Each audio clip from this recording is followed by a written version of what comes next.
on Dartmouth. Listen, Paul, dude, I already said, like, I didn't get hate mail. I don't want to welcome the hate mail. Like, I like Dartmouth. Just, they do need to accept that they're part of Halifax Regional Municipality. Nobody knows what Dartmouth is. They think it's a college and only a college. Finally, Audacity is a lovely program I've used often.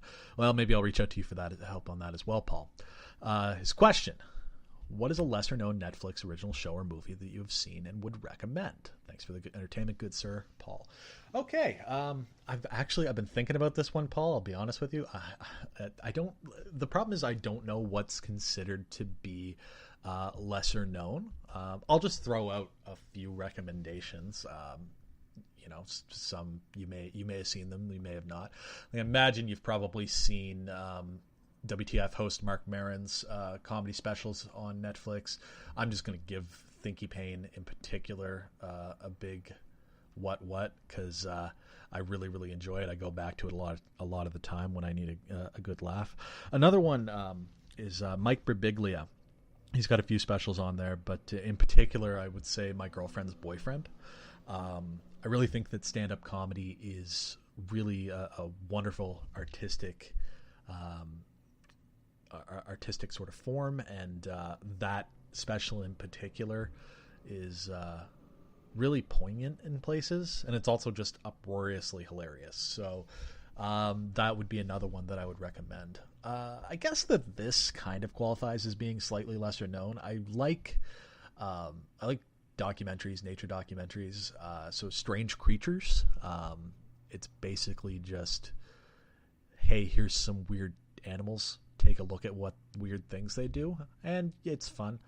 The guy who narrates it has a really good voice. I think it's Canadian produced, so hey, a little national jingoism, I guess, too. And finally, Slow TV. Just search up Slow TV. Basically, it's this series of different sort of weird things that you wouldn't think makes for really interesting viewing, but it does. Like, there's one in particular where it's just a camera on the top of a train that goes from one end of this country to another. It's not Canada. I'm not sure. I'm gonna have to double check and see where this thing actually originates from.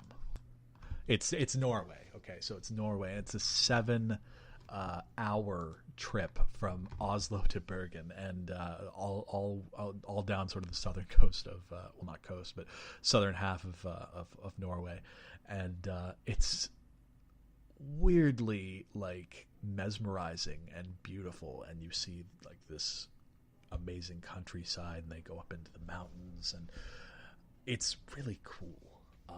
So yeah, those would be my picks.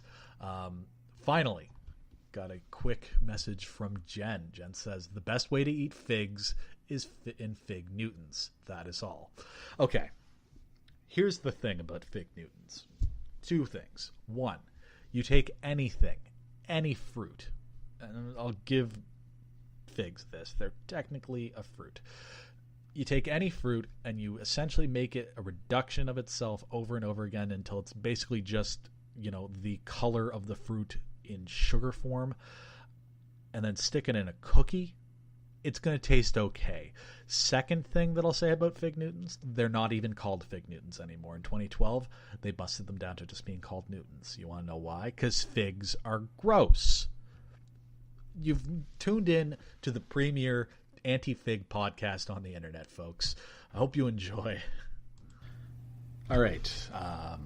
What else is there? Is there anything else? No, I think that's it. I want to thank you so much for listening to episode 2 of the podcast. And hey, if you enjoyed it, I'd really appreciate it if you could throw rate and review on iTunes, share it out to your friends. Although you guys have already been so fantastic about sharing this little show with your broader social groups. So I feel like I don't even need to say it. I really appreciate it. And you know what? Eventually I'm going to get over this whole I can't get over how many people are listening and enjoying and the fantastic feedback. Eventually I will get not so fantastic feedback. I know how this works. But like, in the meantime, I am just basking in the glow of just how wonderful all of this is. If you want to get in touch, as always, you can find me on Twitter at Gibberdy, Jiberdy, and at the John DuLong Show, johndulong@gmail.com. Not the John DuLong Show at gmail.com, John DuLong Show at gmail.com. Yeah. What am I going to talk about next week? I liked having a bit of an anchor for this week. I think next week I'm going to talk about work. And I'm just going to call that sort of as a theme. I'm not necessarily going to just spend half an hour ranting about my job, although I probably could. Everybody could, though. Everybody has things that they're not happy about. I think that's going to be a good theme for next week, though. In the meantime, like I say, reach out to us. What do you think? Is Ross Gellar the worst? The answer is yes, by the way. Do you have words about the new Lion King? Because I still don't. We're at the end of the show, and I still don't know what to say about that. So instead, what I will say is thank you so much for listening. For John DuLong, I'm John DuLong. And remember, any salad can be a Caesar salad as long as you stab it enough. Thanks.